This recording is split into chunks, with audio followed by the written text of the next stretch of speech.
नमस्कार, good morning. क्या हालचाल है प्यारे बच्चों। मेरा नाम है संजय भंडारी और आप सभी का स्वागत है मेरे यूट्यूब चैनल केमिस्ट्री पेज में। यहाँ पर हम लोग एक क्रैश कोर्स नीट JEE 2021 के नाम से चला रहे हैं, जहां पर केमिस्ट्री सब्जेक्ट की पूरी तैयारी करवाई जाती है। तो बच्चों, इस क्रैश कोर्स के अंदर आपको ये सारी चीजें मिलने वाली है। फुल चैप्टर रिविजन हम करवाते हैं, online test chapter wise, online combined test, previous year paper solution JEE और नीट दोनों के मिलेंगे। प्रैक्टिस करने के लिए प्रैक्टिस सीट दी जाती है और मेरे टेलीग्राम ग्रुप पर डाउट का सलूशन किया जाता है। अगर आपको ऑनलाइन टेस्ट देने हैं JEE और नीट दोनों के, तो हमारे केमिस्ट्री पेज मोबाइल एप्लीकेशन को आप डाउनलोड कर सकते हैं। इस केमिस्ट्री पेज मोबाइल एप्लीकेशन में सारे के सारे ऑनलाइन टेस्ट जो हमने पहले लिए हैं और जो आने वाले हैं अवेलेबल होंगे। DPPs आपको एकदम फ्री में मिलने वाली है। आप DPP डाउनलोड कर सकते हैं और ऐप पर जो है DPP सॉल्व भी कर सकते हैं। नोट्स हैंड रिटन और प्रिंटेड दोनों टाइप के मिलने वाले हैं। रिजल्ट एनालिसिस आप कर सकते हैं, वीडियो लेक्चर आप दे सकते हैं। तो बच्चों, यहां पर केवल हैंड रिटन नोट्स के लिए हमने सेपरेट 300 रुपीज का चार्ज रखा है और ऑनलाइन टेस्ट के लिए भी 300 रुपीज का चार्ज रखा है। बाकी सारी चीजें आपको एकदम फ्री में मिलने वाली हैं। तो बच्चों, आज हमारे पास NEET previous year paper solution, जहां पर हम 2005 से लेकर 2020 तक के सारे क्वेश्चन का एनालिसिस करेंगे और चैप्टर होने वाला है क्लास 11th का थर्मोडायनामिक्स। तो चलिए बच्चों, शुरू करते हैं। सबसे पहले बात करते हैं 2020 में आए हुए क्वेश्चन। दो क्वेश्चन 2020 में आए थे। पहला क्वेश्चन देखते हैं। The correct option for the free expansion of an ideal gas under A diabetic condition. तो देखिए बच्चों, जब हम किसी आइडियल गैस को ए डायबिटिक कंडीशन में रखते हैं, ए डायबिटिक कंडीशन मतलब ये जो गैस है इसके बाहर इस तरह का हमने एनवायरनमेंट रखा है, तो न तो इसके अंदर एनर्जी जा सकती है न तो एनर्जी बाहर आ सकती है। तो इसका मतलब जो एनर्जी एक्सचेंज होता है वो जीरो होगा। तो इस आइडियल गैस की इंटरनल एनर्जी में कोई चेंज नहीं होता है, तो Q इक्वल टू 0 होगा। और जब इसकी इंटरनल एनर्जी में कोई चेंज नहीं होता है तो बच्चों इसके टेम्परेचर में भी कोई चेंज नहीं होगा, तो डेल्टा टी भी क्या हो जाएगा, 0। क्लियर। अब बात करते हैं वर्क डन। तो W इक्वल टू होता है minus P external into delta V, और यहां पर जो प्रेशर है वो 0 होता है, इसीलिए बच्चों वर्क डन भी क्या हो जाएगा, 0। तो तीनों फैक्टर 0 होंगे, टेम्परेचर, वर्क डन और इंटरनल एनर्जी चेंज। तो बच्चों हमारा आंसर हो जाएगा A. Question number 2, for the reaction 2Cl gas to Cl2 the correct option will be. यहां पर है Cl प्लस Cl, दो एटम Cl के हैं और यहां पर एक बॉन्ड बन रहा है Cl2। क्लियर। तो सबसे पहले हम एंट्रोपी की बात करते हैं, यानी डेल्टा S की बात करते हैं। तो बच्चों देखिए, यहां पर दो एटम है और यहां पर एक मॉलिक्यूल है, 2 एटम एंड 1 मॉलिक्यूल। तो इसका मतलब जो रैंडमनेस है वो डिक्रीज हो रही है, डिक्रीज रैंडमनेस कम हो रही है। और जब बच्चों रैंडमनेस कम होती है तो डेल्टा एस भी कम होगा, यानी वो नेगेटिव की तरफ जाएगा। क्लियर। तो यहां पर जो डेल्टा एस है इट इज लेस देन 0 होगा, नेगेटिव होगा। क्लियर। दूसरी चीज, अगर मैं डेल्टा H की बात करूं तो डेल्टा H का मतलब होता है एंथैल्पी चेंज। तो देखो बच्चों, यहां पर दो एटम है, तो दो एटम की एनर्जी ज्यादा होती है और जब वो एक मॉलिक्यूल बनाते हैं तो उसकी एनर्जी कम हो जाती है, यानी ज्यादा एनर्जी से सिस्टम कम एनर्जी की तरफ जाता है। इसका मतलब जो बची कुची एनर्जी है वो रिलीज होती है, और वो किस फॉर्म में होती है, डेल्टा H की फॉर्म में होती है। तो इसका मतलब एनर्जी विल बी रिलीज, और एनर्जी अगर रिलीज होगी तो डेल्टा H की वैल्यू क्या होगी, माइनस हो जाएगी। तो ये रिएक्शन कैसी होगी बच्चों, एक्सोथर्मिक। और एक्सोथर्मिक में डेल्टा H की वैल्यू क्या होती है, माइनस, यानी delta RH is also less than 0। तो बच्चों हमारा आंसर हो जाएगा डी, जहां पर डेल्टा H 0 से कम है यानी नेगेटिव, और डेल्टा एस भी जो है 0 से कम है यानी नेगेटिव। तो रैंडमनेस कम हो रही है और एनर्जी रिलीज हो रही है। सबसे पहले बात करते हैं 2019 में कौन से क्वेश्चन पूछे गए थे। दो क्वेश्चन 2019 में आए हैं। पहला क्वेश्चन है, in which case change in entropy is negative. Entropy negative कब होगी बच्चों? जब रैंडमनेस कम होगी, डिसऑर्डर्ड कम होगा। तो अब हमें ये देखना है कि किस में डिसऑर्डर्ड कम हो रहा है। सबसे पहले ऑप्शन देखिए, expansion of gas at constant pressure. Gas expand होगी तो वॉल्यूम बढ़ेगा, तो रैंडमनेस बढ़ेगा, एंट्रोपी पॉजिटिव होगी, तो ये भी नहीं हो सकता। दूसरा, sublimation of solid to gas. Yes, solid to gas जाएगा तो रैंडमनेस बढ़ेगी, एंट्रोपी पॉजिटिव होगी, ये भी नहीं हो सकता। थर्ड ऑप्शन देखिए, 2H से H2 बन रहा है। यस, ये पॉसिबल है और यही हमारा आंसर होने वाला है, जहां पर एंट्रोपी नेगेटिव हो रही है, यानी रैंडमनेस कम हो रही है। क्यों? देखो बच्चों, यहां पर केवल एक ही मोल है, यहां पर 2 मोल है, तो जब नंबर ऑफ मोल कम होते हैं तो रैंडमनेस कम होता है, तो इसीलिए यहां पर एंट्रोपी नेगेटिव होगी। तो आंसर विल बी सी। और डी भी चेक कर सकते हैं आप, evaporation of water, water gas में जा रहा है, रैंडमनेस बढ़ रही है, एंट्रोपी पॉजिटिव हो रही है, तो answer will be C. Question number 2, यहां पर क्या पूछा बच्चों? देखो, अंडर आइसोथर्मल कंडीशन, आइसोथर्मल मतलब टेम्परेचर चेंज नहीं हो रहा है, एक गैस है जिसका टेम्परेचर 300 केल्विन है, एक्सपेंड हो रही है, कितने लीटर से? 0.1 लीटर से 0.1 लीटर हो रही है, और उस पर जो ऊपर प्रेशर पड़ रहा है वो 2 बार है। तो ये पूछ रहा है कि the work done by the gas, अंदर से कितना काम हो रहा है उस गैस के थ्रू। तो वर्क डन का फॉर्मूला हमारे पास क्या था? बहुत इजी है, W equal to minus P external into delta V। अच्छा, फिर हमें देखो, P एक्सटर्नल हमें दे रखा है और डेल्टा V हम कैसे निकालेंगे बच्चों? V2 माइनस V1, ठीक है, और V2 हमें दे रखा है ये वाला, और V1 हम ये हमारे पास ही है, तो मैं यहां पे लिख देता हूं, V2 हमारे पास है 0.25 लीटर और V1 हमारे पास है 0.1 लीटर। क्लियर? अब देखो, P एक्सटर्नल हमें दे रखा है कितना बच्चों? 2 बार, तो वैल्यू पुटअप करो फटाफट, -2 इंटू, और यहां पे आ जाएगा 0.25 माइनस 0.1। क्लियर? आगे देखो, -2 इंटू 0.25, ये करेगा तो ये आ जाएगा बच्चों 0.15। क्लियर? आंसर हो जाएगा बच्चों -0.3 लीटर बार। अब हमें जूल में दे रखा है, किलो जूल और जूल में दे रखा है, तो लीटर बार को जूल में कैसे कन्वर्ट करते हैं? देखो, 1 litre bar equal to 100 joule. तो अब हम क्या करेंगे बच्चों, -0.3 को 100 से मल्टीप्लाई करेंगे तो हमारे पास आ जाएगा -30 जूल। तो इतना वर्क डन हो रहा है, और माइनस वैल्यू क्या बताती है? Work done by the system. तो बच्चों हमारे पास आंसर हो जाएगा डी। क्लियर? आ जाओ 2018 में, पहला क्वेश्चन, यहां पर रिएक्शन दे रखी है और पूछा है टेम्परेचर और प्रेशर के बारे में। तो आपने क्या करना है? ले चार्टलेर प्रिंसिपल इस्तेमाल करना है। तो सीधी सी बात है, ये पूछा है कि अगर आपको प्रोडक्ट की फॉर्मेशन ज्यादा करनी है तो टेम्परेचर और प्रेशर कम या ज्यादा क्या करना पड़ेगा, है ना?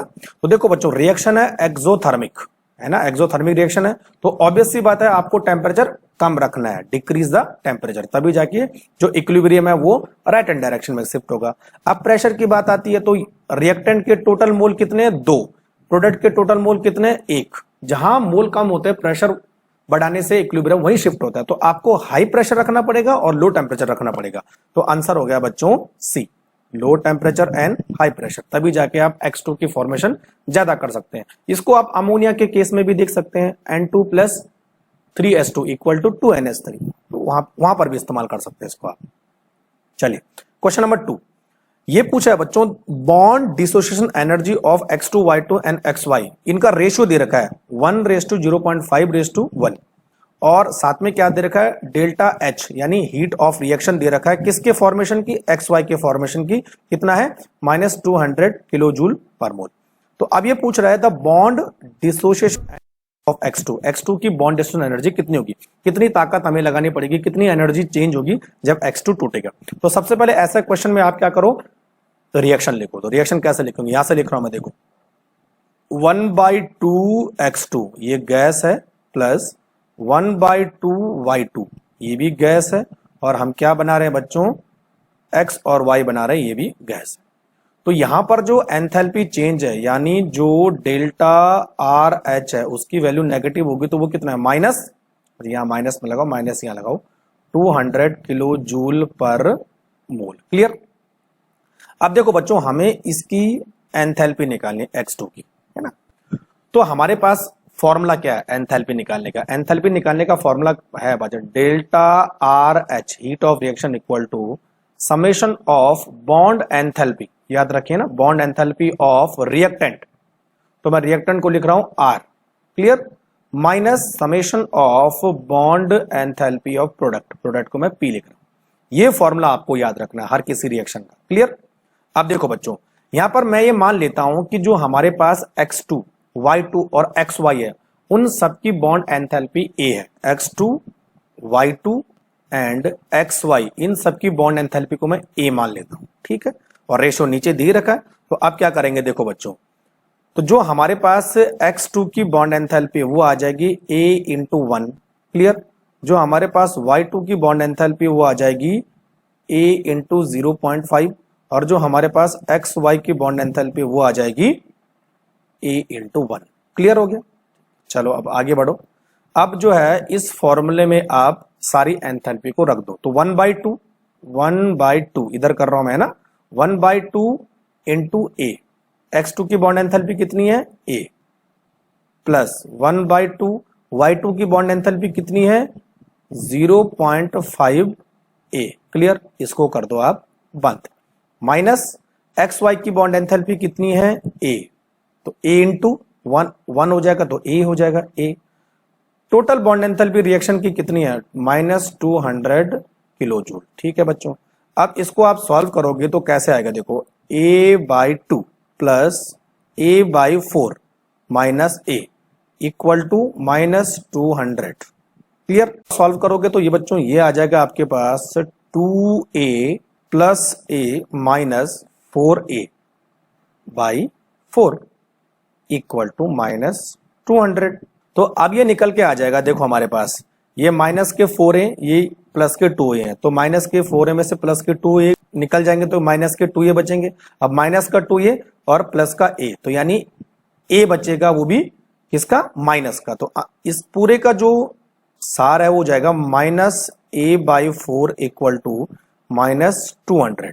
तो बच्चों जो हमारे पास A होगा वो हो जाएगा 800 किलो जूल पर मोल, ये A की वैल्यू आ जाएगी। तो अब हमें A मालूम चल गया है, तो हम आराम से x2 की बॉन्ड एंथैल्पी मालूम कर सकते हैं। तो बच्चों x2 की बॉन्ड एंथैल्पी कितनी थी A इंटू 1, यानी ये हो जाएगा 800 किलो जूल पर मोल, इजी। तो बच्चों हमारे पास आंसर हो जाएगा A, क्लियर। चलो आगे बढ़े। क्वेश्चन नंबर 1 2017 का है ना। यहां पे देखो बच्चों, डेल्टा H की वैल्यू दे रखी है और डेल्टा S की वैल्यू दे रखी है, और ये पूछ रहा है कि ये रिएक्शन जो है कितने टेम्परेचर पर स्पॉन्टेनियस होनी चाहिए। Delta G equal to delta H minus T delta S, spontaneity के लिए ये फॉर्मूला है। Delta G must be negative, अगर आपको स्पॉन्टेनियस रिएक्शन चाहिए तो डेल्टा G क्या होना चाहिए, नेगेटिव होना चाहिए, ठीक है। तो देखो बच्चों डेल्टा H की वैल्यू कितनी दे रखी है 30.5 किलो जूल पर मोल, तो हम यहां पर लिख देंगे delta H equal to 30.5 kilo joule per mole है, तो मैं इसको जूल में चेंज करता हूं तो ये उतना हो जाएगा, क्लियर। और डेल्टा S की वैल्यू कितनी दे रखी है 83.6 जूल पर केल्विन। अब आपको क्या दिख रहा है बच्चों, डेल्टा H ज्यादा है, डेल्टा S कम है, तो इसका मतलब आपको क्या करना पड़ेगा, डेल्टा G को नेगेटिव रखने के लिए T डेल्टा S की वैल्यू बढ़ानी पड़ेगी, यानी टेम्परेचर आपको बढ़ाना पड़ेगा। अब देखिए कैसे इसको सॉल्व करेंगे, तो यहां पर आ जाएगा बच्चों, देखो 35.5 इंटू 10⁻³ माइनस T इंटू 83.6, और बच्चों T की वैल्यू आ जाएगी यहां पर 35.5 इंटू 10⁻³ बाई 83.6, तो T will be more then, यानी यहां पर T की वैल्यू आ जाएगी हमारे पास 425, है ना।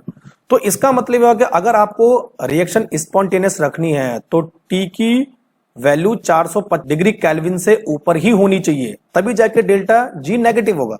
तो बच्चों आंसर हो गया हमारे पास B।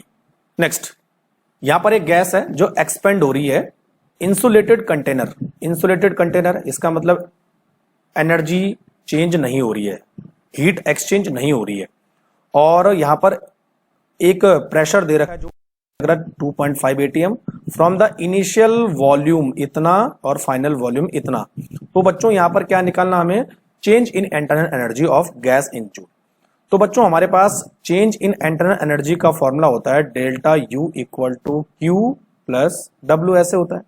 आप देखो यहां पर ये बोल रहा है इंसुलेटेड कंटेनर, इसका मतलब यहां पर हीट का एक्सचेंज नहीं हो रहा है, तो Q इक्वल टू हो जाएगा 0। तो जो डेल्टा U है वो किसके बराबर हो जाएगा बच्चों, वर्क डन के बराबर।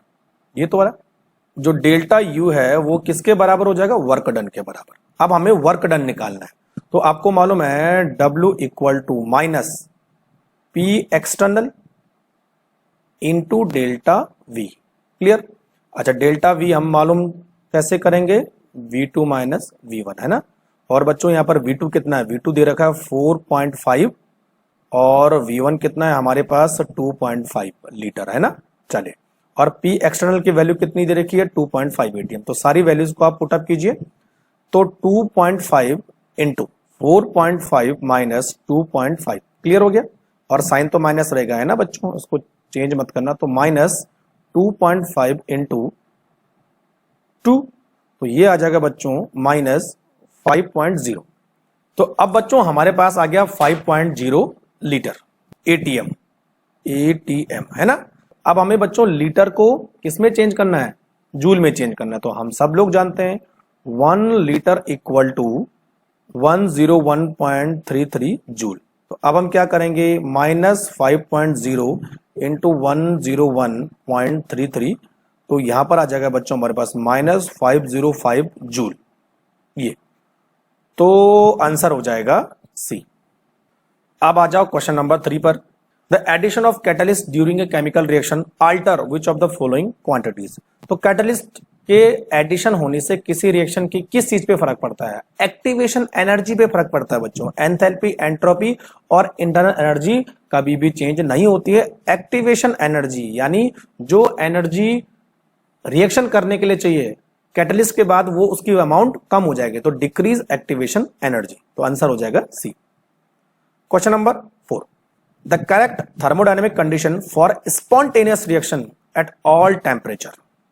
तो किसी भी रिएक्शन के स्पॉन्टेनियस होने के लिए हमारे पास फॉर्मूला है delta G equal to delta H minus T delta S. तो डेल्टा जी हमें क्या रखना है, नेगेटिव। डेल्टा जी नेगेटिव क्या कब होगा, जब डेल्टा एच नेगेटिव होगा। तो डेल्टा एच 0 से कम होना चाहिए और डेल्टा एस बच्चों पॉजिटिव होगा, तभी जाके डेल्टा जी नेगेटिव होगा। तो ये हर किसी टेम्परेचर के लिए, कितने भी टेम्परेचर हो, ये कंडीशन होगी तो हमेशा रिएक्शन स्पॉन्टेनियस होगी। तो बच्चों इसके हिसाब से आंसर आता है बी। लेकिन एक और यहां पर आंसर पॉसिबल होता है, वो डी। देखो यहां पर देखो, डेल्टा एच नेगेटिव है और डेल्टा एस 0 है। तो अगर डेल्टा एस 0 होता है तो भी डेल्टा जी नेगेटिव हो जाएगा। तो आंसर हो जाएगा B and D. Clear. Next हमारे पास है question number 5, consider the following liquid vapour equilibrium. Liquid vapour equilibrium है, उसके लिए रिलेशनशिप क्या होना चाहिए। तो बच्चों यहां पर डायरेक्ट फॉर्मूला ही आपको याद रखना है, सी वाला, D L N P by D T equal to minus delta H V by R T square. तो आंसर हो जाएगा सी। नेक्स्ट हमारे पास है क्वेश्चन नंबर 6, क्या पूछा देखो, for a sample of perfect gas when its pressure is change isothermally Pi to Pf, Pi मतलब initial to final, the entropy change is given by. तो एंट्रोपी चेंज का फॉर्मूला आपको मालूम है, delta S equal to Q reversible by T. ठीक है बच्चों, और यहां पर पूछा है आइसोथर्मली। आइसोथर्मली का मतलब क्या होता है बच्चों, जो हीट का एक्सचेंज है वो 0 है। तो अगर मैं इंटरनल एनर्जी को लिखूं तो वो होता है Q प्लस W। तो यहां इंटरनल एनर्जी वो हो जाएगी 0, तो Q इक्वल हो जाएगा माइनस W। तो हम Q की जगह में माइनस W रख सकते हैं, माइनस W बाई टी। और बच्चों आपने माइनस W का एक फॉर्मूला पढ़ा होगा कि W equal to minus 2.303 NRT log V2 by V1। तो अगर V2 ना लिख के P की फॉर्म में लिखे तो P1 बाई P2 होता है, अपोजिट हो जाता है। क्लियर हो गया। और बच्चों अगर इसको इन लॉग की फॉर्म में लिखे है ना, तो ये कैसे लिखता है देखो, W equal to NRT ln V2 by V1 या फिर P1 बाई P2 है ना। तो देखो बच्चों W की जगह में आप क्या रखो, nRT ln V2 by V1 रखो और T नीचे, तो T से T कट जाएगा तो बचा क्या, nR ln V2 by V1। तो V2 by V1 को P1 by P2 लिख सकते हैं। तो P1 हमारे पास क्या है, P इनिशियल है और P2 क्या है हमारे पास, P फाइनल है, तो PI बटे PF। तो बच्चों हमारे पास आंसर हो जाएगा बी। देखो delta S equal to nR ln PI बटे PF। क्लियर, तो 6 का आंसर हो जाएगा बी। नेक्स्ट हमारे पास है क्वेश्चन नंबर 7। क्या पूछा देखो, the heat of combustion of carbon to CO2 is 393.5 minus kilo joule per mole, है ना। The heat release upon the formation of 30.52 gram of CO2 from the carbon and oxygen. Important reaction मैंने आपको एक बार बताई थी, carbon से CO2 बनाना है, C plus O2, तो क्या बना बच्चों यहाँ पर CO2, तो C सॉलिड है, O गैस है और यहाँ पर ये भी गैस है। और यहाँ पर जो एंथैल्पी ऑफ रिएक्शन है वो क्या है बच्चों हमारे पास -393.5 किलो जूल पर मोल, ठीक है। तो यहाँ पर हम ये चेक करेंगे कि 1 मोल CO2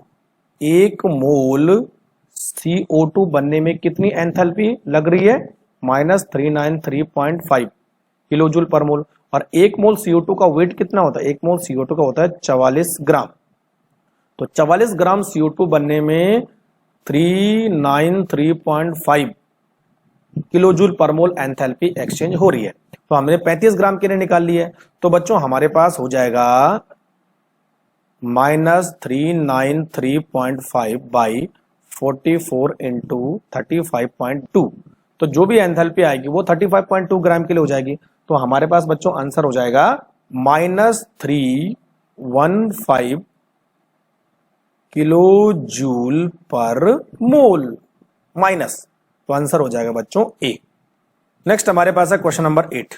which of the following statement is correct for the reversible process in the state of equilibrium. तो डेल्टा जी दे रखा है और उसकी RT log के साथ रिलेशन, तो ये रिलेशन आपको मालूम होना चाहिए ना। देखो delta G not equal to -2.303 और RT और log के, ये तो सबको मालूम होना चाहिए। तो बच्चों हमारे पास आंसर हो जाएगा ये सी वाला। क्लियर हो गया, तो आंसर हो गया बच्चों सी। नेक्स्ट हमारे पास है क्वेश्चन नंबर 9। क्या पूछा है देखो, विच of the following statement is correct for the spontaneous absorption of gas. तो मान लीजिए हमारे पास एक ये सरफेस है और यहां पर ये गैस रखी है, तो बच्चों जब इस सरफेस पर गैस एब्जॉर्ब होगी तो उसकी एंट्रोपी कम हो जाएगी, क्योंकि गैस के पार्टिकल स्टैटिक हो जाएंगे, रुक जाएंगे। तो यहां पर बच्चों हमारे पास जो डेल्टा एस है, entropy change will be negative, तो डिक्रीज हो जाएगी एंट्रोपी, ठीक है। तो जब एंट्रोपी डिक्रीज हो जाती है तो डेल्टा एस की वैल्यू क्या हो जाती है, नेगेटिव हो जाती है ना। तो बच्चों अगर डेल्टा एस नेगेटिव है तो हमें जो है स्पॉन्टेनियस रिएक्शन को रखना है, तो delta H minus T delta S.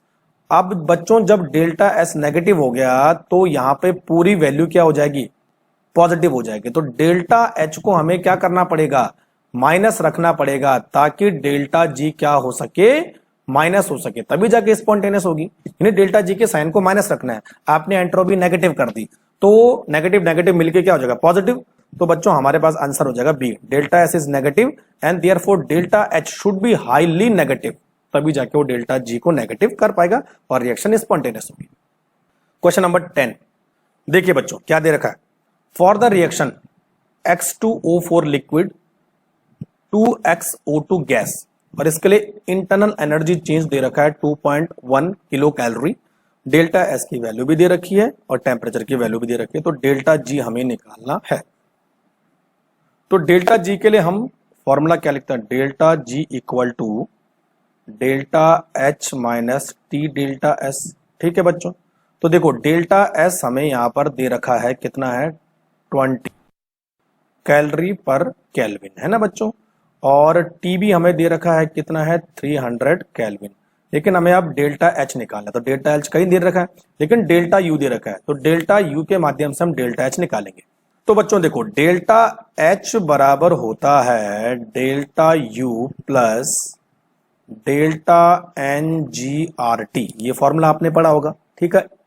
यहां पर हमें डेल्टा यू दे रखा है, हमें डेल्टा एन जी की वैल्यू निकालनी है, आर और टी यहां पर कांस्टेंट है। तो बच्चों डेल्टा एन जी का मतलब क्या होता है, number of mole of gaseous product यानी N2 minus number of mole of gaseous reactant. ठीक है, तो गैसियस प्रोडक्ट कितने यहां पर 2 हैं और गैसियस रिएक्टेंट यहां पर 0 है, तो 2 माइनस 0 इक्वल टू 2। तो डेल्टा एन जी की वैल्यू कितनी आ गई 2। अच्छा, टी हमें दे रखा है, टी कितना दे रखा है, ऊपर मैंने बताया था 300 केल्विन, और आर की वैल्यू बच्चों यहां पर अगर कैलोरी में देखी जाए तो होगी 2 कैलोरी पर डिग्री पर मोल। ठीक है, पर डिग्री पर मोल। चलिए, तो अब डेल्टा एच पहले निकालो, तो delta H equal to delta U कितना दे रखा है 2.1 किलो कैलोरी दे रखा है, तो इसको पहले हम कैलोरी में चेंज करते हैं, तो 10 की पावर 3 कर दिया मैंने, प्लस डेल्टा एन जी की वैल्यू कितनी है 2 इंटू आर कितना है 2 इंटू 300। अच्छा 2 लिखो यहां पर है 2 इंटू 300, तो हो जाएगा बच्चों 2.1 इंटू 10 की पावर 3 प्लस 1200। तो बच्चों ये निकल के आ जाएगा हमारे पास 3300 कैलोरी। तो डेल्टा एच अब हमने निकाल दिया, तो आप डेल्टा जी निकालो। ठीक है, तो देखो डेल्टा जी हमें कैसे निकलेगा, तो delta G equal to delta H कितना दे रखा है 3300 माइनस 300 इंटू एस की वैल्यू कितनी है 20 है ना, तो बच्चों ये आ जाएगा 3300 माइनस 6000। तो बच्चों आंसर हो जाएगा हमारे पास माइनस 2700 कैलोरी, और इसको किलो कैलोरी में चेंज करना है तो माइनस 2.7 किलो कैलोरी। तो बच्चों आंसर हो जाएगा माइनस 2.7 किलो कैलोरी यानी बी।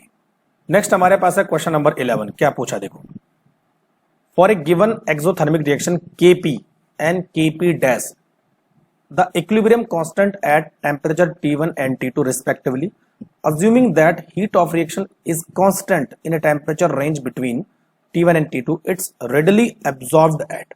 तो बच्चों यहां पर एक फॉर्मूला हम इस्तेमाल करेंगे, देखिए log K2 by K1 equal to delta H not by 2.303 और यहां पर रखते हैं 1 by T1 minus 1 by T2 है ना, इस तरह से। तो अब हम K1 और K2 के जगह में क्या लिखेंगे Kp एंड Kp डैश, तो Kp dash sorry K dash P by Kp equal to minus H dot 2.303 R 1 by T1 minus 1 by T2।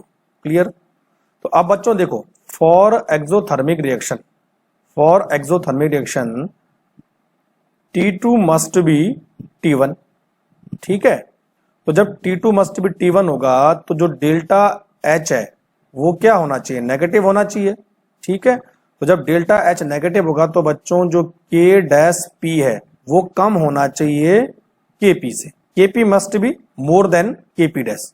तो आंसर हो जाएगा बच्चों हमारा ए।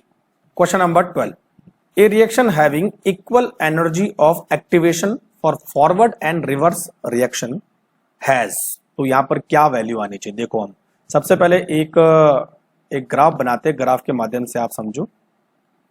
तो बच्चों ये हमारे पास है टाइम यानी रिएक्शन इधर फॉरवर्ड हो रही है, और यहां पर है एनर्जी, यानी मैं चलो ई से इसको डिनोट करता हूं ना, एनर्जी, इधर एनर्जी है। ठीक है, अब हमारे पास है एक फॉरवर्ड रिएक्शन और एक रिवर्स रिएक्शन।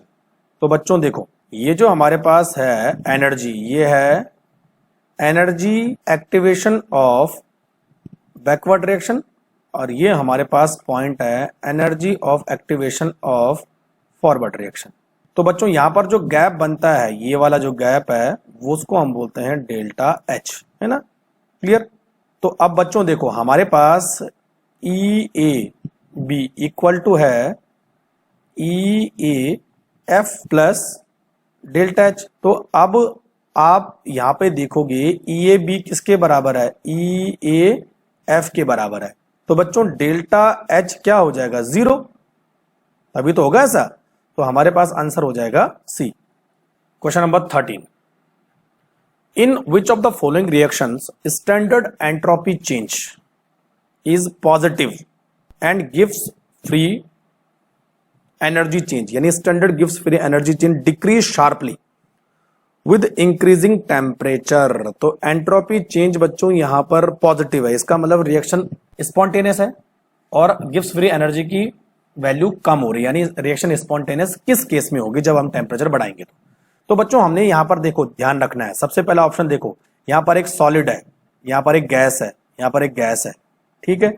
यहां पर गैस का आधा मोल है रिएक्टेंट में, यहां पर गैस का 1 मोल है, इसका मतलब इस केस में जो एंट्रोपी है वो पॉजिटिव है, सीधी सी बात है, ठीक है। और टेम्परेचर बढ़ाने से जो है रिएक्शन फॉरवर्ड डायरेक्शन में जाएगी, क्योंकि ये कंबशन रिएक्शन है, ठीक। तो इसमें बच्चों जो डेल्टा जी होगा वो हाईली नेगेटिव होगा, है ना।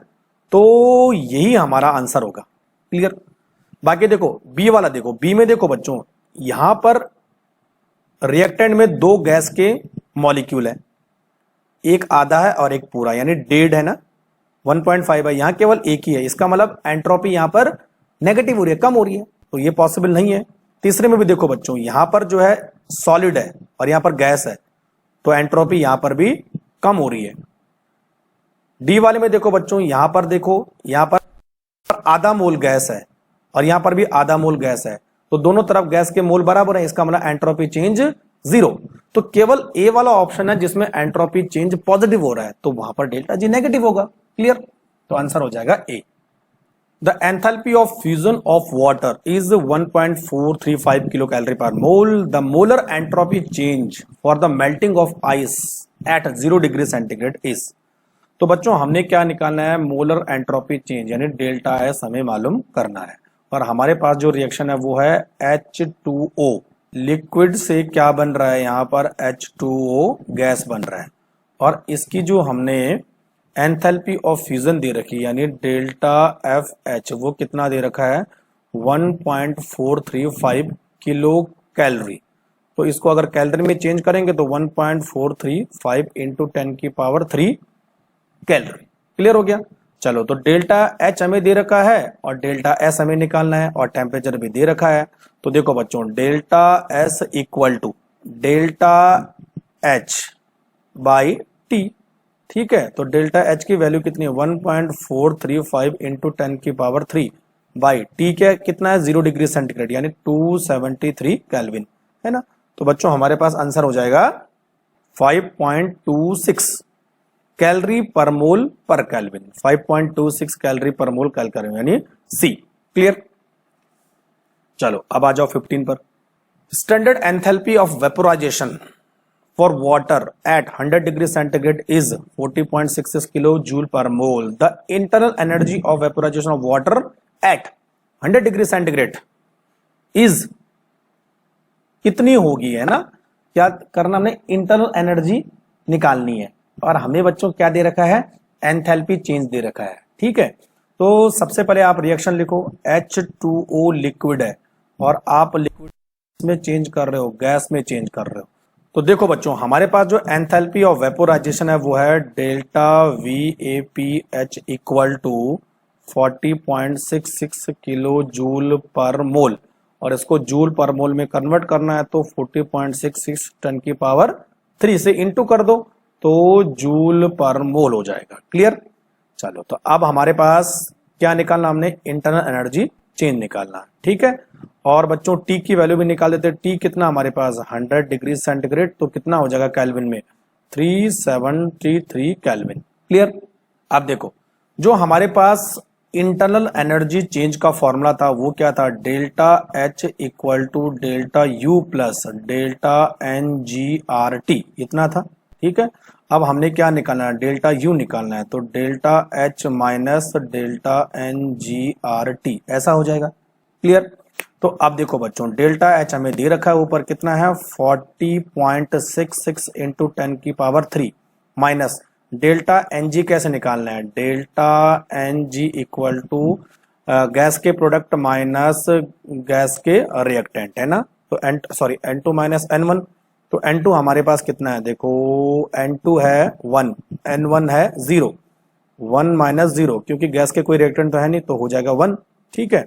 आर कितना होता है बच्चों, आर हमारे पास है 8.31 इंटू 10⁻³ -3 आर की वैल्यू, चलो आर की वैल्यू मैं लिख लेता हूँ, आर इक्वल टू 8.31 इंटू 10 की पावर -3, क्लियर। और टी हमें दे रखा है, तो आप सीधे वैल्यू पुट अप कर दो, -1 इंटू 8.31 इंटू 10 की पावर -3 इंटू टी कितना दे रखा है बच्चों, 373, क्लियर।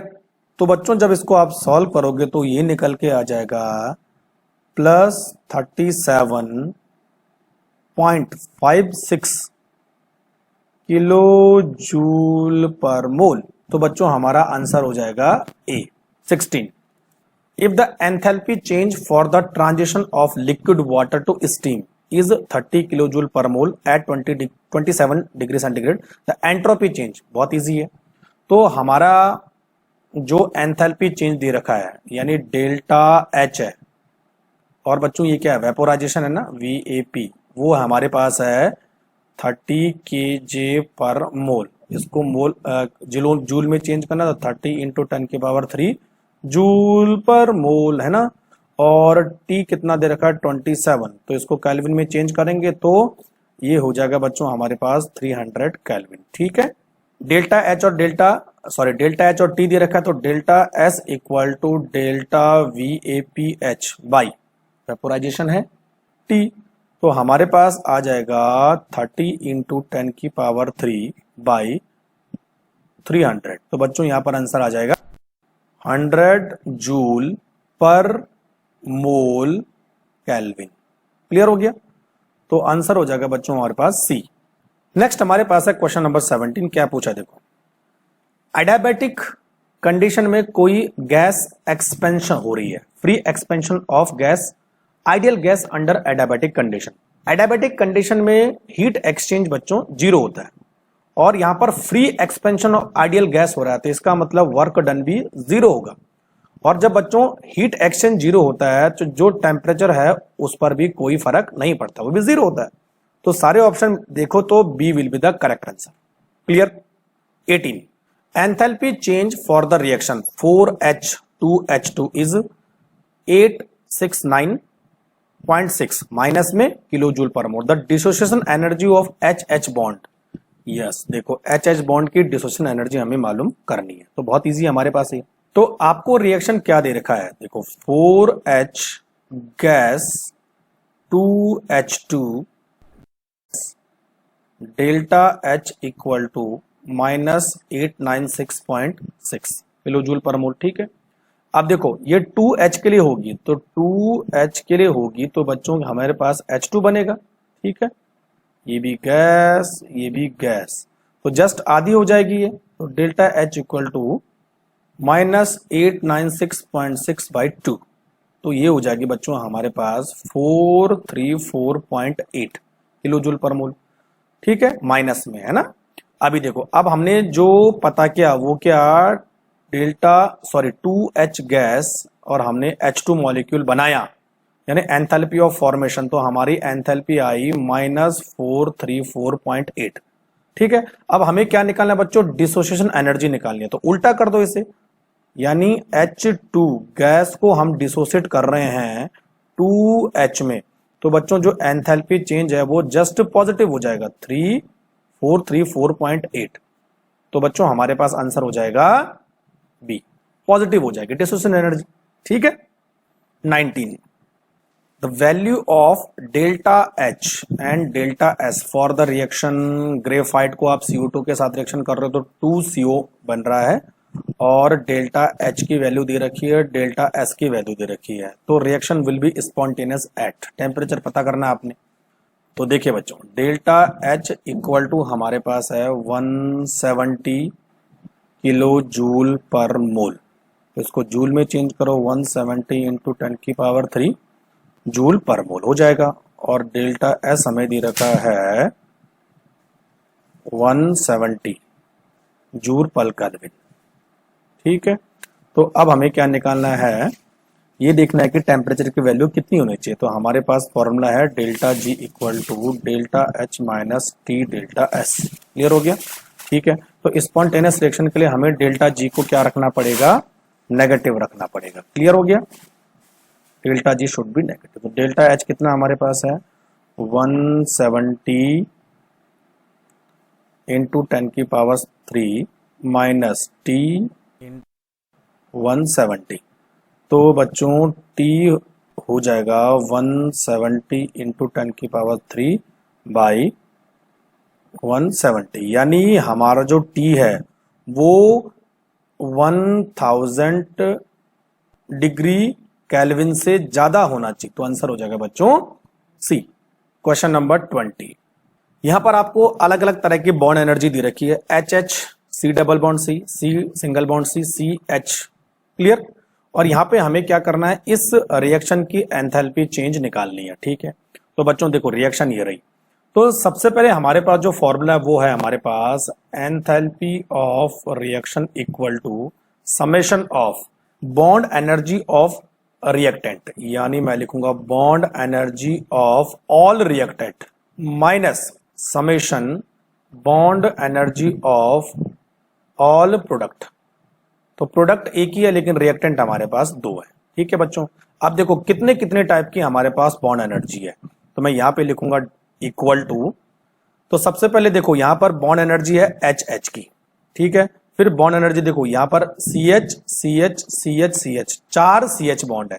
तो बच्चों हम यहां पे लिख सकते हैं 4 इंटू सी एच बॉन्ड, एक बॉन्ड एनर्जी इसकी है, प्लस एक bond energy C double bond C की है, वो एक ही है ना, तो 1 into C double bond C, और तीसरी बॉन्ड एनर्जी है एच सिंगल बॉन्ड एच, तो 1 इंटू एच एच, ये हमारे रिएक्टेंट हो गए, माइनस समेशन ऑफ प्रोडक्ट। तो प्रोडक्ट देखो, प्रोडक्ट में 1 2 3 4 5 6, 6 तो सी एच बॉन्ड है, तो हम यहां पे लिखेंगे 6 इंटू सी एच बॉन्ड, इनकी बॉन्ड एनर्जी, प्लस एक हमारे पास सी सी बॉन्ड है, तो हम क्या लिखेंगे 1 इंटू सी सिंगल बॉन्ड। अब देखो बच्चों सारी बॉन्ड एनर्जी आपको दे रखी है, तो कैलकुलेट करो फटाफट। तो देखो हम क्या निकालेंगे यहाँ पर 4 इंटू, तो सी बॉन्ड की कितनी है, सी एच बॉन्ड की है 410.5, क्लियर, प्लस सी सी डबल बॉन्ड की कितनी है 606.1, clear, plus H H bond की कितनी है, एच एच बॉन्ड की दे रखी है 431.37। तो ये हो गया हमारे पास सारे रिएक्टेंट, माइनस अब बात करते हैं प्रोडक्ट की। तो 6 इंटू सी एच कितना है बच्चों, सी एच है अगेन 410, तो 6 से 410 को मल्टीप्लाई करेंगे, इतना है ना, क्लियर हो गया, और प्लस है एक सीसी बॉन्ड है, तो सीसी बॉन्ड की कितनी दे रखी है 336.49, 336.49। तो इतने को सबको आपको कैलकुलेट करना है। तो बच्चों जो भी एनर्जी निकल के आएगी वो आएगी हमारे पास -120 किलो जूल पर मोल। ठीक है, तो आंसर हो जाएगा बच्चों सी। आप कैलकुलेट करके देख लीजिए। Question number 21, bond dissociation enthalpy of H2Cl2 and HCl are दे रखी है आपके पास, और यहां पर enthalpy of formation of HCl निकालना है। तो HCl बच्चों कैसे बनेगा, सबसे पहले देख लो, 1/2 H2 gas plus 1/2 Cl2 gas, और हम बनाएंगे यहां पर HCl गैस, क्लियर है। तो हमें इस रिएक्शन की एंथैल्पी ऑफ रिएक्शन मालूम करनी है, क्लियर, और हमें सबकी बच्चों बॉन्ड डिसोसिएशन एंथैल्पी दे रखी है, तो वही फॉर्मूला अप्लाई करो, enthalpy of reaction equal to summation of bond enthalpy of all reactant minus bond enthalpy of all product, clear हो गया। तो बच्चों देखो बॉन्ड एंथैल्पी ऑफ रिएक्टेंट कौन कौन से हमारे पास, H2 की बॉन्ड एंथैल्पी और Cl2 की बॉन्ड एंथैल्पी, तो लिखेंगे 1/2 bond enthalpy of H2, bond enthalpy of H2 कितना देखा है into 434, plus 1/2 bond enthalpy of Cl2 कितना 242, ये हो गया रिएक्टेंट, ठीक है, minus bond enthalpy of product, product कौन सा हमारे पास HCl, तो तेल एक ही मोल बन रहा है, तो हम लिखेंगे यहां पर 431, क्लियर। तो बच्चों आप इसको सॉल्व करोगे तो ये निकल के आ जाता है 338 minus 431 equal to -93 kilo joule per mole, इतनी एनर्जी हो जाएगी हमारे पास। तो आंसर हो जाएगा बच्चों हमारे पास C. Clear. 22 for the gas phase which of the following condition are. तो देखिए बच्चों हमारे पास हमने डेल्टा एच और डेल्टा एस के बारे में यहां पर पता करना है। तो हमारे पास एक रिएक्शन के लिए फॉर्मूला आता है delta H equal to delta U plus delta N G R T. ठीक है। अच्छा यहां पर देखो डेल्टा एन जी की वैल्यू कितनी है, N2 माइनस N1, यानी गैसियस प्रोडक्ट माइनस रिएक्टेंट। ठीक है। तो बच्चों यहां पर गैसियस प्रोडक्ट कितने हैं, 2 है, रिएक्टेंट कितने, 1 है। तो यहां पर हो जाएगा 2 माइनस 1 इक्वल टू 1। ठीक है। तो इसका मतलब ये हुआ कि जो डेल्टा एच है वो हमेशा पॉजिटिव होगा, क्योंकि यहां पर डेल्टा एन जी 1 है और आर टी की वैल्यू हमेशा कांस्टेंट होती है। तो अगर हम कैलकुलेट करेंगे तो डेल्टा एच हमेशा 0 से ज्यादा होगा, यानी इसकी वैल्यू पॉजिटिव आएगी।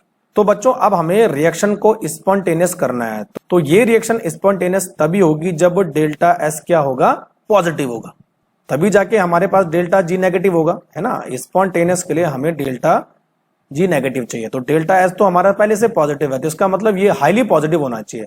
T delta S equal to highly positive, तभी जाके डेल्टा जी का साइन नेगेटिव होगा। तो बच्चों हमारे पास जो आंसर हो जाएगा वो बी हो जाएगा। डेल्टा एस तो पॉजिटिव है, लेकिन डेल्टा एस क्या होना चाहिए, हाईली पॉजिटिव होना चाहिए। Clear. 23 which of the following are not state function. Yes मैंने आपको बताया था भाई, हीट और वर्क डन स्टेट फंक्शन नहीं है। तो बच्चों आंसर हो जाएगा 2 and 3, यानी 2 and 3 D will be the answer. चलिए नेक्स्ट हमारे पास है क्वेश्चन नंबर 24। यहां पर पूछा है given that the bond energy of hydrogen and Cl are 430 kilojoule and 240 kilojoule per mole respectively, heat of formation of HCl दे रखा है -90 किलोजूल पर मोल। तो हमें बॉन्ड एंथैल्पी निकालनी है HCl की। तो सबसे पहले बच्चों रिएक्शन लिख लेते हैं। देखो यहाँ पे रिएक्शन है H2 gas plus Cl2 gas to give 2HCl gas. अब देखो बच्चों, तो बच्चों यहां पर देखिए जब हाइड्रोजन और क्लोरीन आपस में रिएक्ट करते हैं तो HCl के 2 मोल बनते हैं। कितने मोल बनते हैं, 2 मोल्स बनते हैं। और जो हमें बॉन्ड एंथैल्पी निकालनी है वो 1 मोल के लिए निकालनी है। तो यहां पर हम 1 मोल के लिए कैसे काउंट करेंगे, 1/2 H2 plus 1/2 Cl2 to give HCl। तो अब ये कितना हुआ बच्चों, 1 मोल। क्लियर हो गया। Reaction of bond enthalpy is represented by delta R H equal to summation of bond enthalpy of reactant minus summation of bond enthalpy of product. तो जो रिएक्शन की बॉन्ड एंथैल्पी है वो इस तरह से निकलेगी। क्लियर। तो अब देखो बच्चों हमारे पास बॉन्ड एंथैल्पी ऑफ रिएक्टेंट तो 1/2 और H2 की बॉन्ड एंथैल्पी कितनी दे रखी है यहाँ पे, 430। 1/2 Cl2 की बॉन्ड एंथैल्पी कितनी दे रखी है, 240। ये तो हो गया। और उसके बाद आया minus bond enthalpy of product कितनी है, -90। ठीक है बच्चों। अब देखिए जब हम इनको सॉल्व करते हैं तो ये निकल के आता है 215 प्लस 120 और बच्चों ये हो जाएगा +90। ठीक है। अब ये आ जाएगा हमारे पास 335 प्लस 90।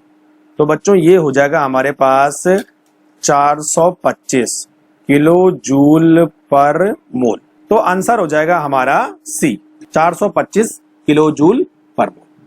तो इस तरह से हम बॉन्ड एंथैल्पी ऑफ HCl को कैलकुलेट करते हैं।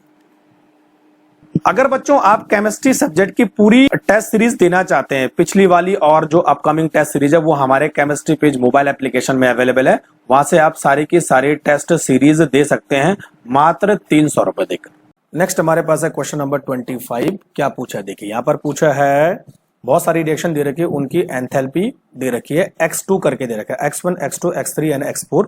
ठीक है। तो यहाँ पे बोल रहा है कि बच्चों अगर आपको वाटर बनाना है तो उसकी एंथैल्पी ऑफ फॉर्मेशन क्या होने वाला है। तो आपको दिख रहा सेकंड वाला ऑप्शन करेक्ट है।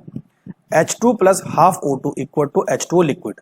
तो बच्चों यहां पर हमारे पास है X2 किलो जूल पर मोल, लेकिन आप H2 का कंबशन कर रहे हो तो यहां पर जो X2 की वैल्यू है वो माइनस में आ जाएगी, minus X2 kilo joule per मोल, क्योंकि यहां पर जो हीट है वो रिलीज होगी। तो हीट रिलीज होगी तो रिएक्शन क्या होने वाली बच्चों, एक्सोथर्मिक। तो आंसर हो जाएगा ए 26। क्या देखो, the enthalpy of combustion of H2 cyclohexene and cyclohexane. तो दिख रखी है सारी एंथैल्पी, और heat of hydrogenation of cyclohexene पूछ रहा है। तो बच्चों हीट ऑफ हाइड्रोजन का मतलब क्या होता है, जब आप किसी एल्कीन को, तो यहां पर साइक्लोहेक्सीन है, उसका आप रिडक्शन करते हो तो एक एल्कीन बनती है यानी साइक्लोहेक्सीन बनता है, और जो भी हीट यहां पर रिलीज होगी उसको हम बोलेंगे हीट ऑफ हाइड्रोजनेशन।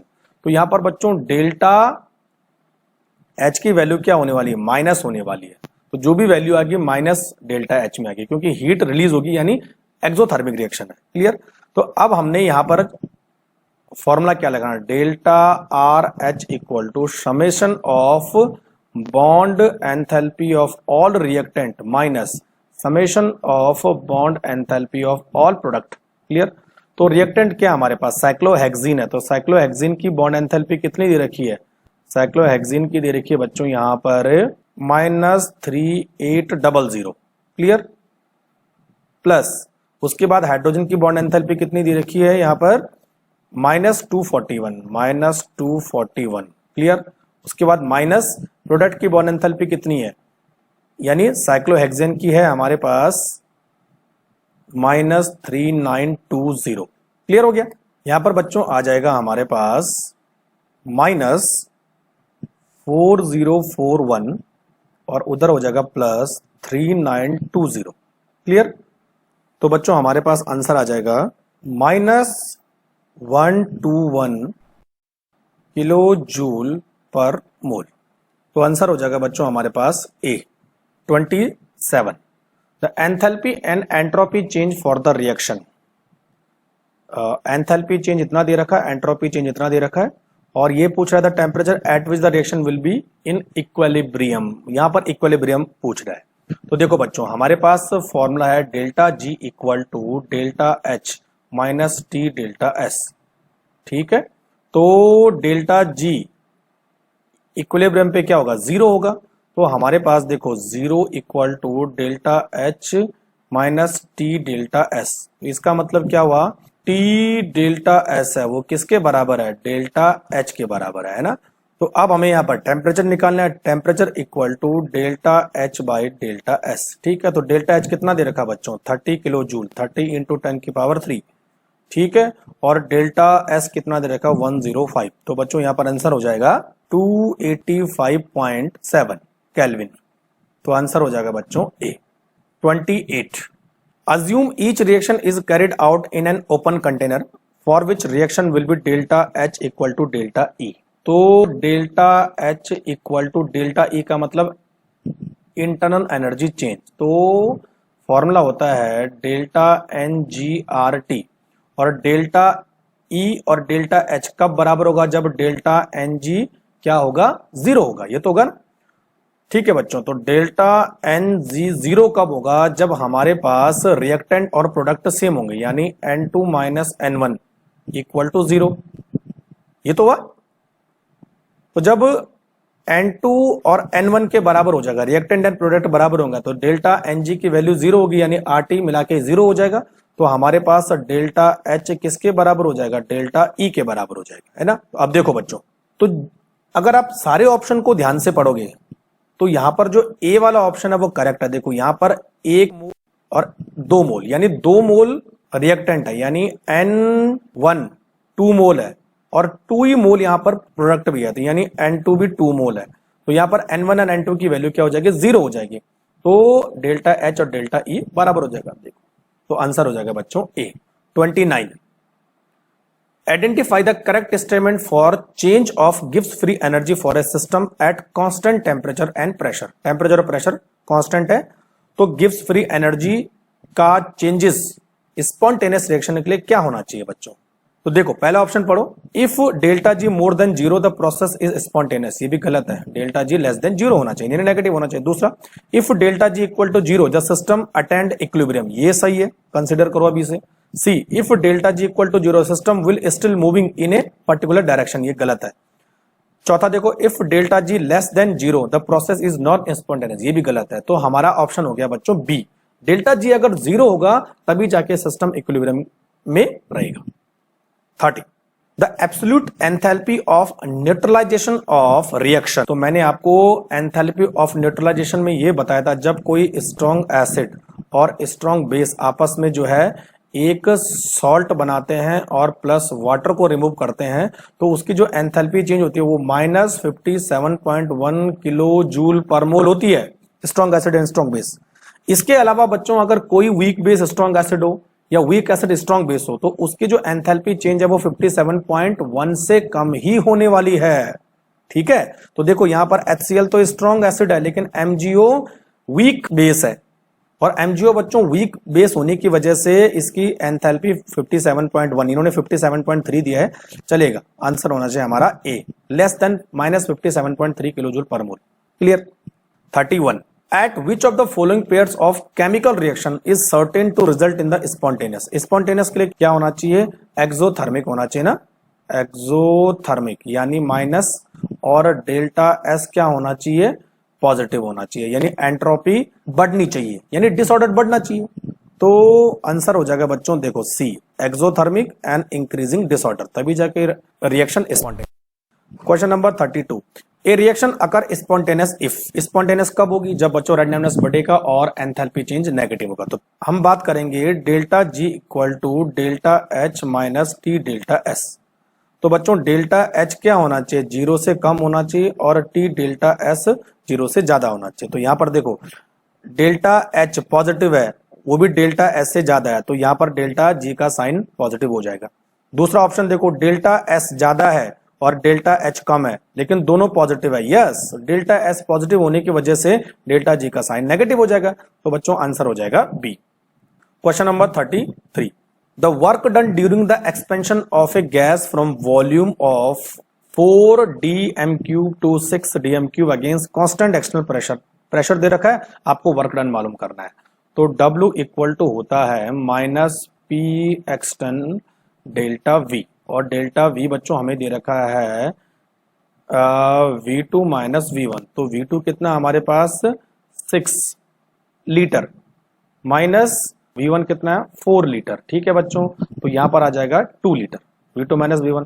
तो W equal to minus pressure कितना है 3 इंटू 2, तो ये बराबर हो जाएगा बच्चों -6 लीटर। तो जब बच्चों लीटर को जूल में चेंज करते हैं तो इसको किससे मल्टीप्लाई करते हैं, 101.3।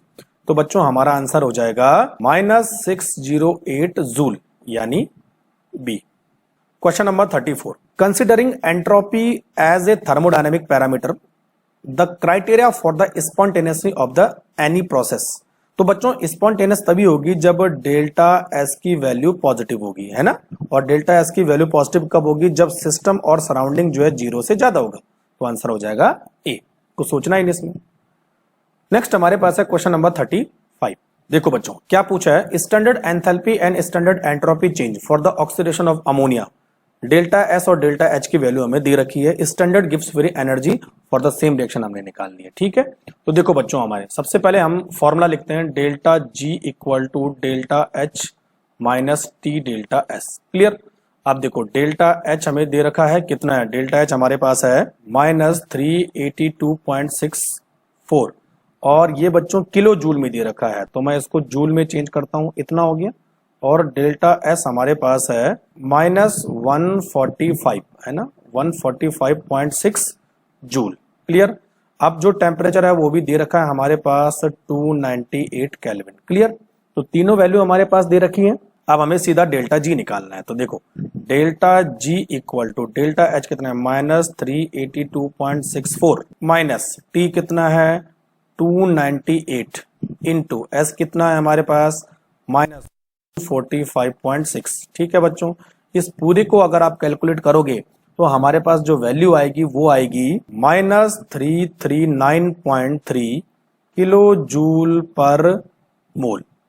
तो आंसर हो जाएगा बच्चों B. And last question 36, if the bond energy HH Br Br and HBr, bond energy दे रखी है तो हमने स्टैंडर्ड एंथैल्पी ऑफ रिएक्शन पता करना है इस रिएक्शन के लिए। तो सीधा सीधा लिख लेते हैं, देखो H2 gas plus Br2 gas क्या बन रहा है बच्चों, 2HBr बन रहा है ना, ठीक है। और इसके लिए हमने एंथैल्पी ऑफ रिएक्शन मालूम करनी है। तो हमारे पास फॉर्मूला क्या है, enthalpy of reaction equal to summation of bond enthalpy of all reactant minus bond enthalpy of all product. Clear. Bond enthalpy of reactant कौन से है, H2 का कितना दे रखा है बच्चों हमें 433 प्लस Br2 का कितना दे रखा है 192 माइनस HBr का कितना है बच्चों हमारे पास 2 इंटू 364 है ना। तो बच्चों ये निकल के आ जाएगा हमारे पास पूरा, अगर इसको कैलकुलेट करोगे 625 minus 728 equal to minus 103 kilo joule per mole, minus 103 यानी D will be the correct answer. Clear. तो चलो बच्चों ये था हमारे पास thermodynamics previous year paper solution. कोई चीज समझ में नहीं आती तो आप मुझे कमेंट बॉक्स में लिख सकते हैं। अगर आपको वीडियो पसंद आया है तो शेयर और लाइक करना मत भूलिए। Thank you very much.